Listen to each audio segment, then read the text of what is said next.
Hello, my name is Alteon Beasts and welcome to the 73rd edition of Airhacks TV. So let's start with the content. And now, the first breaking news, what happened? So I released a new course with 100 episodes, and this course is about web components.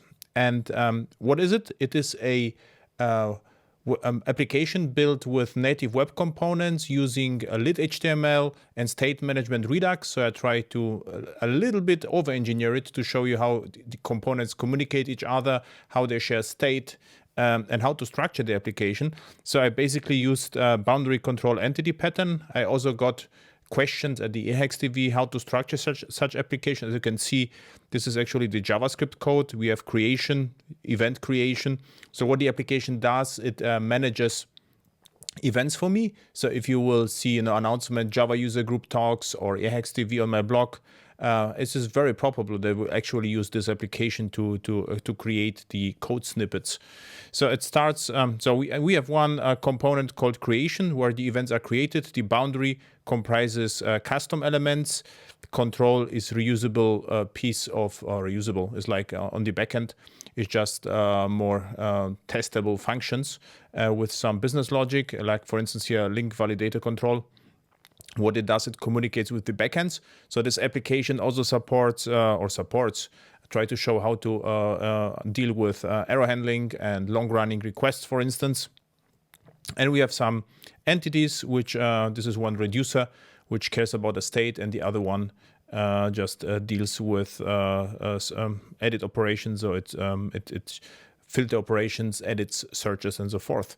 So a filter is a full-text search. I use UI5 date picker.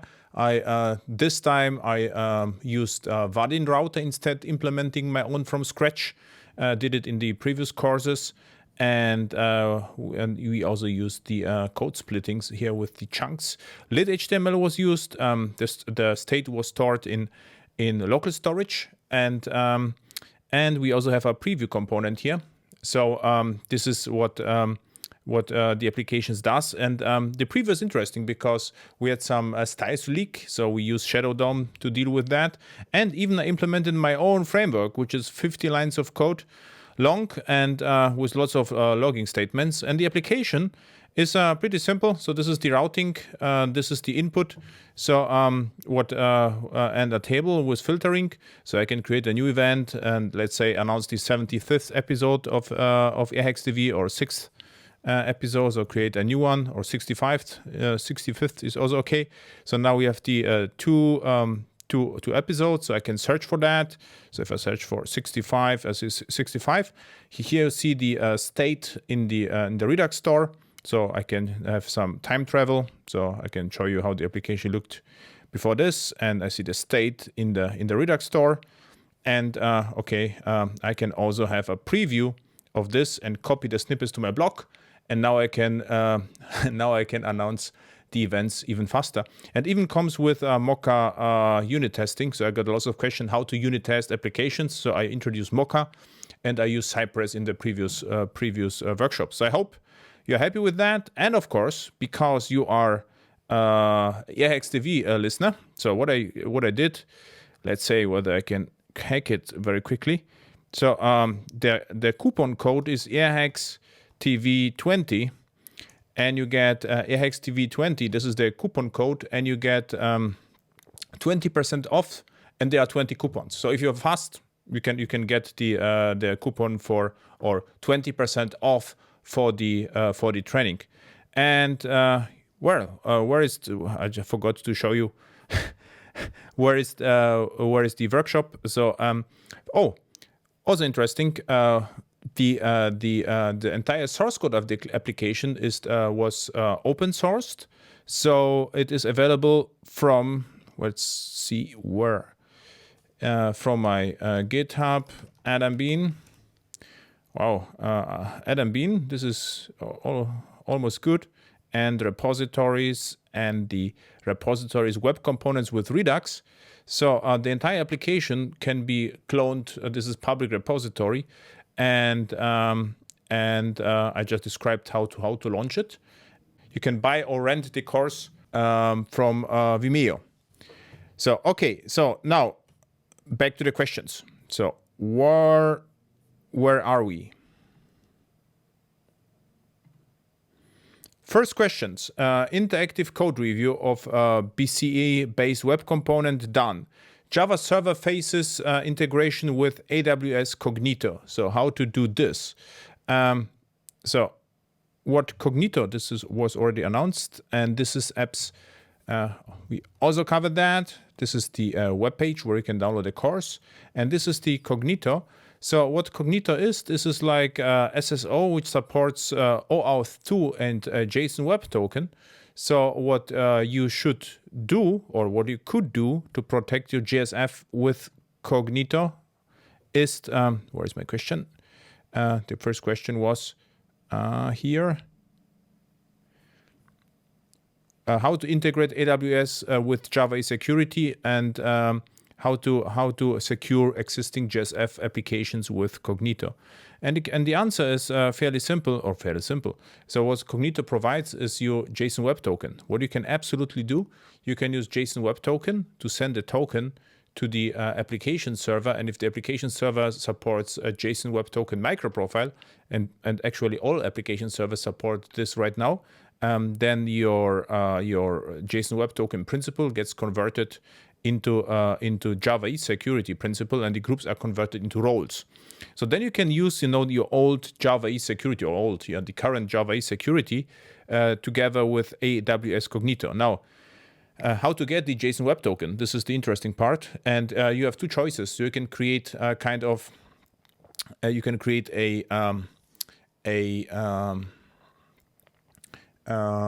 gateway which will redirect you to JSON Web Token to Cognito, get the token and go against your server, or you can do it on the front end. So you have a username and password login, which will be provided by Cognito. Then you have your token. Then you go to the server, and the server will authenticate and authorize you. So this is what you can do. We did it without JSF, so in one project, but we then moved away from Cognito into Keycloak. But OAuth is OAuth, and for instance, Quercus also supports OAuth Flow. And what you can also do, this is the different approach. You can install interceptors, and the interceptor will redirect to Cognito. Fetch the JSON Web Token. And this is the another possibility. So you can use JSON Web Token with microprofile. You can use filters, servlet filters, or you can use servlet filters for JSF. You could use JAX-RS interceptors for JAX-RS, but for JSF, web filters. This is the name, web filter annotation or servlet filter to handle the redirection. And you could also take a look at Keycloak servlet filters. Okay. Now, Benjamin 9874. So it's just a strange last name, but a nice first name. He asked me in many relationships how to use JSONB, and he got an exception. So I also got the exception. So I have here an example where we have a vehicle with wheels, and I had to construct something, right? So I have a wheel which knows vehicles, and the vehicle knows wheels, and this is my unit test. And what I try to do is to serialize everything. So if I go to the wheel and just deactivate my JSONB serializer annotation and save it and rerun the test, you will see an error or exception. And the error or exception was probably what Benjamin also saw. It's Stack Overflow, because vehicle tries to serialize wheel and wheel tries to serialize vehicle. So what I hacked together as a workaround is the following. Now if I run it, it will work. And this is just a proof of concept. And as you can see in vehicles, I just serialized the list here. So what I did, custom JSON serializer. Where is my custom JSON serializer? Custom JSON serializer. This is what I wrote. So I had to implement JSONB serializer. This is my custom JSON serializer. And what I just did, generative write list, I got the list here to string. What I could here, I could use, for instance, JSON B or JSON P again to deserialize the list of vehicles, and then could work. So what's the problem? So actually JSON does not handle references and handles values. So what you will have copies on both sides. So I would rather try to get rid of many-to-many bidirectional references. Is always trouble. It was even trouble with JPA. And if you really have to do it, you can implement your own custom JSON serializer, which is a little bit more, hopefully, smart than my is. This was just a quick hack. I was curious whether it actually works. Okay. So we have that. We can just kill this one, and this is also no more needed. So, perfect. So now question number 2. I recently heard about Quercus and then saw your video on comparison of memory. Yes, Quercus was smaller. And the question is why it has much lower memory size than the app, than the app server. And this is because this is also why I like Quercus. What Quercus does is the application servers deployed at runtime with reflection, and Quercus knows the dependencies and it just deploys at build time and tries to, it is like a tree shaking what happens behind the scenes, and try to ship as little code as only possible. And this is the entire trick. And our entire trick is a huge trick, but it works really well. And the result is, as you saw the video, Quercus is actually smaller than empty Tomcat or empty Jetty, which is remarkable. So it is really hard to be smaller than Quercus. So what I also like, I can use my old programming model and run it on Quercus, and I get the smallest smallest Java application on earth, and which is also funny because Java E and the microprocessor was said it is big and huge and slow, and now it's become fast with the same programming model. So what do you think about GraalVM native images? Do you prefer using native images? Actually, I'm using native images on for my small apps, which I built for myself, management apps and so forth, because they're easier to install on Mac. So there's just one file I just copy and they're running. In most of my commercial projects, I'm using the JVM mode or hotspot mode. It is small enough so my client's already saving 50% of memory. It is fast, and I don't have the transpilation or compilation phase into native image. So right now I'm using JVM on my clients as well, the Quercus in JVM mode everywhere. But the nice thing is I can tell my clients, if you like, we can just go to the GraalVM mode and you can save even more. I would say this is really incredible. We can save. So like the native mode is like the entire application will consume like 10, 20 megs, and in the JVM mode 90 megs. And I'm talking not about the heap. Is this the view from outside? So then I think, yeah, I answered everything. Why should I consider an application server like Wildfly nowadays since Quercus is released? What are the benefits of still using an application server? I would say Quercus is more like a Formula One car. This is highly optimized, but you have to do something to run it as it's supposed to run. And application servers are more like usual cars where you can just go to vacations or go shopping. So I would say if you don't have any, so another story. Some of my clients, startups, they use Wildfly or Payara, and they are perfectly happy. And I show them Quercus, and they are not very impressed. So okay, now we save a little bit of memory and it starts 1 second faster. I really don't care. So clients who has a large installation base and many microservices, they really like to use Quercus to save memory. So yeah, but I'm still using Payara and Wildfly and OpenLiberty a lot, and Quercus I use more for for more smaller apps. So what advice can I give you? So if you start fresh, you can start with Quercus, and if Quercus does not, if you hit some limitations, like for instance, right now you cannot have. This is just.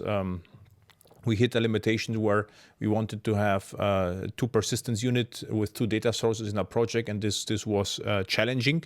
But this is no exception from the rule. If you hit such a limitation, you can always come back, because the nice thing about Quercus, it is the same programming model as the application servers have. And Thorntail is end of life, so forget Thorntail. So is there any non-vendor specific way to define data source? Of course it is. And this is the annotation, a data source definition. So it is actually a nice way. So if you put the data source definition annotation on a startup singleton, it will be created on the fly. The only problem is, of course, you need the driver on the application server class path. Okay, now I get another question from my blog comment is Worker versus Vegeta, and Vegeta is a more evolved performance. This was from alumni. This is a shy guy. He was at the AHEX workshops, and he saw that I'm using Worker for my performance test. And the question is why I use Worker and not Apache Benchmark. And the reason being is Apache Benchmark AB has a bug on a Mac, and what happened is it sometimes stops. And I thought this is default from application server, and I tested a lot, and it turned out this is actually a bug. And Worker does not have such a bug, so it's really nice, to do. And Vegeta is a more like pipeline tool where you can perform the tests, gather the results and do something with them. So if you're happy with Vegeta, go with Vegeta. Worker is like a small tool, a replacement for me for Apache Benchmark. And Shy Guy, thank you for coming back here. He's from Africa, and he spent, I think, 16 hours in the airplane in the last AHEX at Munich airport, which is really remarkable. So now, back, there was already a question, JVM versus native GraalVM performance. So also interesting question, also blog comment from Monsieur Toya. I hope it's Monsieur, I think this is Javier. And so to answer the question, we discussed this in the AHEX FM with Thomas Wöttinger, and Thomas is one of the fathers of GraalVM, and in future it can happen that the GraalVM is going to be 10% faster or 10% slower than the JVM. This is the result right now is a little bit slower. And it has some garbage collector, but the garbage collector is not as evolved as the JVM garbage collector, which is also lacking a little bit is the observability. So it does not expose the GraalVM as many monitoring counters as the JVM does, but they are working on it. Okay, this is, if you like, this is the AHEX FM podcast number 78. So if you listen to it, you will learn how GraalVM works internally, and it will answer many of your questions. So this was the question here. Now, okay, now do you prefer field injection over constructor injection? Also, a watcher of my videos, and what I did, I reviewed Helidon, and probably was not very happy with the constructor injection. So I personally, I think I never used constructor injection. I know it is cleaner and whatever, but I don't see the problem using a field injection. Where I really liked field injection is less code. With constructor, you have to write the constructor. For every parameter in the constructor, you have you have one line of assignments, and in theory, and why constructor injection happens usually to have private fields private, and they cannot be overridden in tests, and the developers also sometimes like to have private final fields, and this is doable with constructor but not with field injection. And but I have to say, most of my servers is RequestScoped anyway. So whether something is final for one request or not, it's not a huge issue. So I try to avoid, or I always avoided constructor injection. But if you're happy with constructor injection, go with constructor injection. I'm preferring field injection. Why?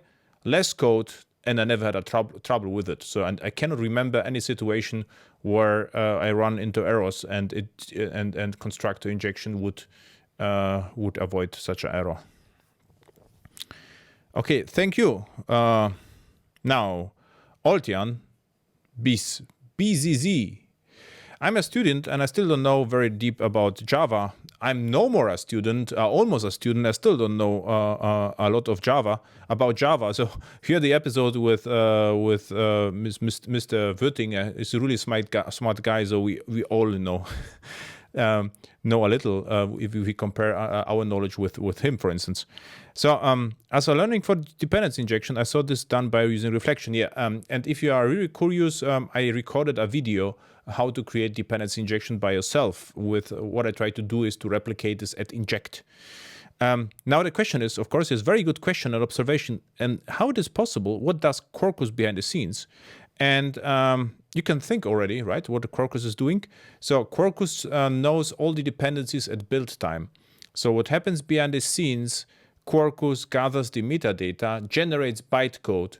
And if it generates bytecode, we don't need reflection because there is no dynamic behavior anymore. If Quercus knows what is injected, why we need reflection? Reflection is dynamic.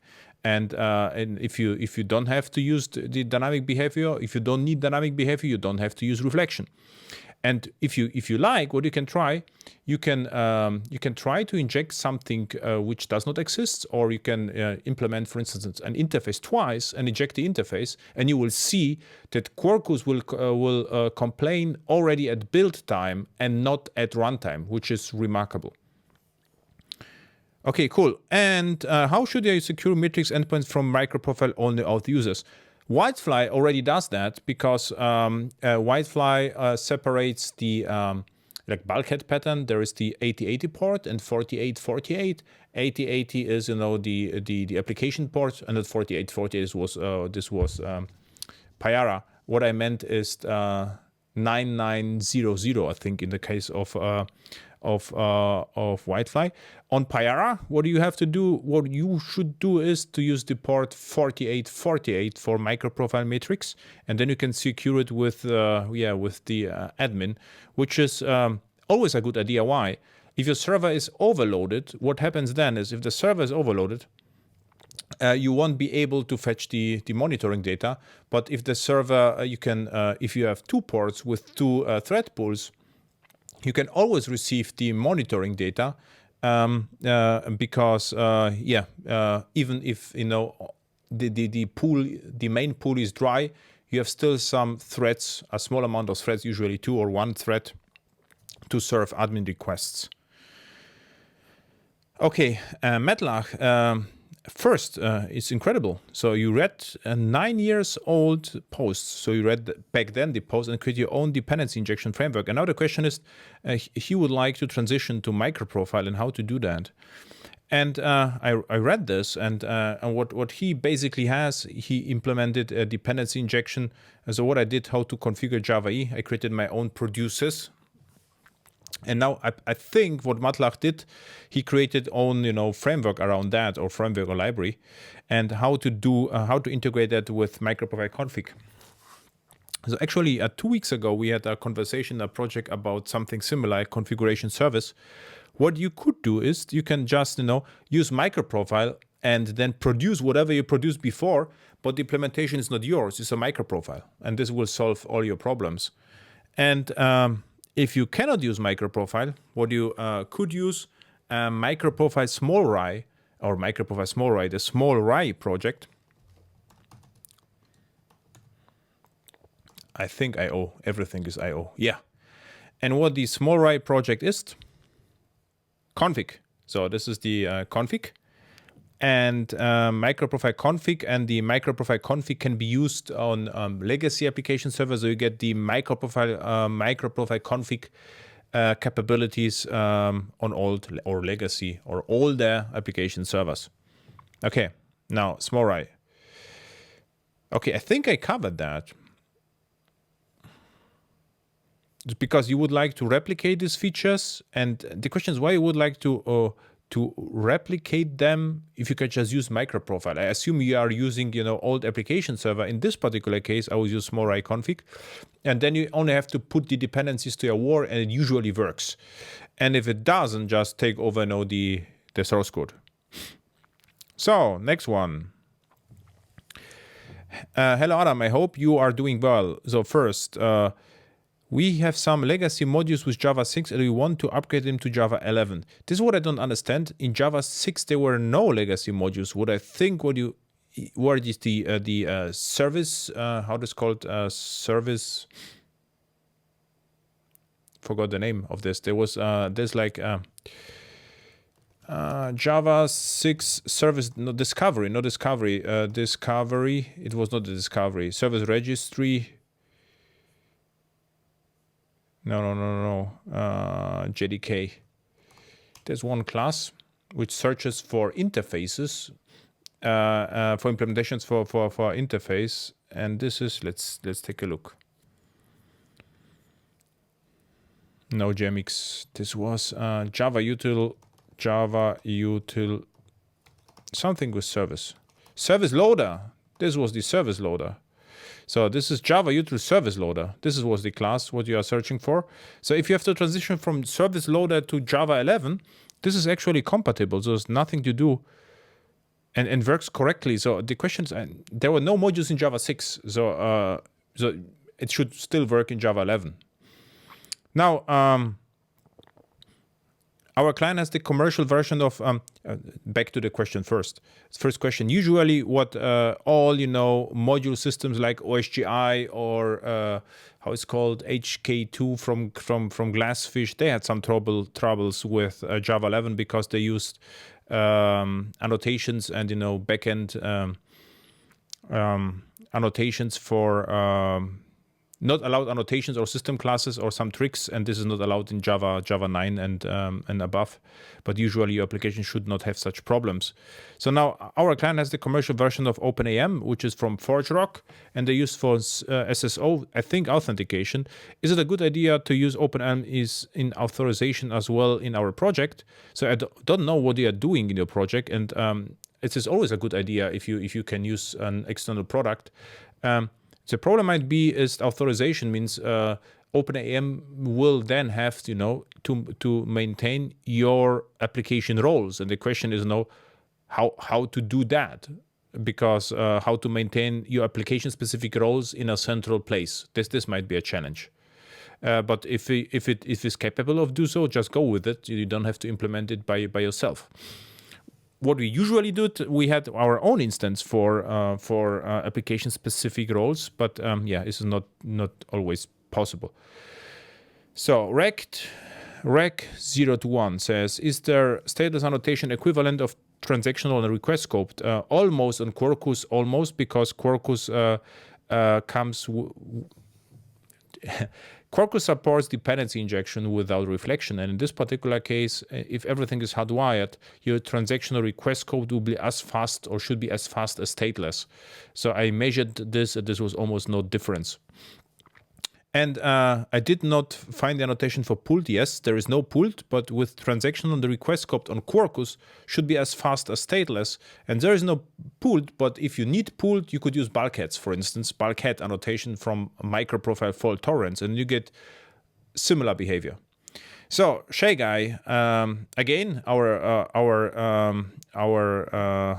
Hacks alumni. Yourself and Connie on no slides, no corona. Yeah, this is true. It was until 5 minutes ago. So now, please, as regard table column naming conventions. So what are the naming conventions? Camel case. So what I usually do, this is Postgres naming conventions, and this is with underscores. Oracle connections, Oracle conventions. They have, where is my tables? Also, this is uppercase and underscores. And this was actually my way of naming tables. Uppercase with underscores. And in one project, we used host tables DB2 on AS400. And this was, I think, 4 or 5 letters uppercase without underscores. But this was exception from the rule. Okay, now you know. And I think this is even default in Hibernate. Yeah. But okay, so we have it. This was this was that. Cognito also covered. So Samran asked me, is there a way to consume multiple messages in parallel with post-processing acknowledgement strategies similar to how on MDBs you can control the number of sessions? So on message-driven beans, you can control the number of instances of MDB, and what you can get is the parallel behavior. Without message-driven beans, you will probably you will have just message listener, I guess, which will connect to the queue and consume the messages. Now it depends, what the server is. If this is, for instance, WebCMQ or MQ series, this was the name before. So then I think that they maintained an internal thread pool, so you can maintain this somehow. If you just connect to a GMS message, so you will have to maintain the threads by yourself. So because this is not specified, so what happens then? I guess what you mean here is with GMS, if you have, for instance, something like Kafka, so the number of partitions will dictates the number of possible parallel processing threads. So now Robert Nestroy asked me, originally I was going to ask this question the last show before the corona. Okay, I'm the Java developer from Poland. Nice. I was in Poland several times. So the last time it was in actually the nice conference InfoShare in Danzig is cancelled. Devoxx PL, I'm not sure whether they say it will take place, but let's see. This is in June. And so I was in Krakow, in Danzig, in Warsaw, in Katowice, and this basically was so. But the conferences were always nice, and the people really knowledgeable, and they were huge conferences. So the funny story in Poland is, in one point of time, they were in two cities, 2,000-3,000 conferences, 2,000 attendees conferences at the same time, at the same weekend. So what do your clients think about, what do your clients think about working 100% remote? Depends on the clients. So some clients, I have a client who I've worked for years. We always work remote, and they are in Germany. And I never met them in person. Actually, I wanted but we never had time, to meet in person. And in one point of time, I was San Francisco Java 1, and we still worked, remotely. So it was funny. Also funny story, I had a client in the near of my location, was 70 kilometers from place where I'm living, and we also never met. They say, okay, we don't have the room, just work remotely. Other clients, they find nicer if I come and we discuss things. So I think you could work, 80% remotely and then, appear on site and discuss things. Before Corona, I had a workshop with developers from Russia, developers from Romania. There is not a problem at all.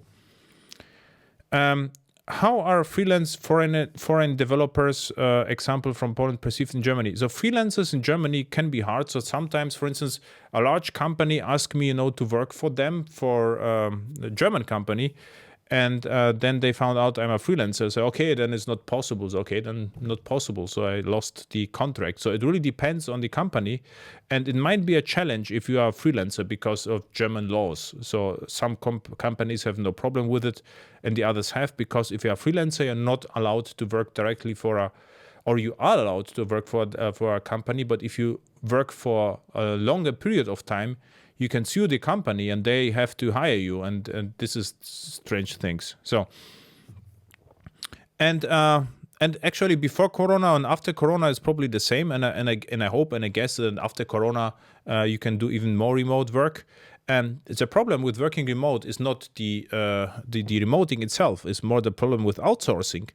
The problem I see is that if you are like me, an external developer, you not always have the business knowledge, and without the business knowledge, you are not very productive. So if you are work for a company for a longer time and you already know the guru, the business guru, which actually can happen in some projects, developers were actually more knowledgeable than the business department, but Until then, you are not very productive until you really get what you are implementing. Okay, so I hope we covered everything. Was longer show, so no questions on Twitter. Here, no questions we have here. Is it from Brett Tucker, of course, friend of the show. Hi, Brett. So we are very fast. So thank you for watching. Check out the online course about web components. I'm really curious about web components and with Redux or something. It's the Redux training. Will I find us? No, I don't even find my own course. So wait a second here. Where was it? This was. I'll show you the announcement, and it's here. And check out the GitHub repository, or was the course. Of course, you can buy the course. And also interesting is the repository, and the repository is here. This is web components with Redux, and this is free. And if you launch the browser sync, you should see the app and you can play with it. Really curious about your opinion, whether it is doable or not, building something productively without any frameworks. So learn once and never migrate. So thank you for watching. See you at upcoming conferences, online courses, and something is around the corner. We'll call Airhacks Live, something new. So, okay, thank you and bye.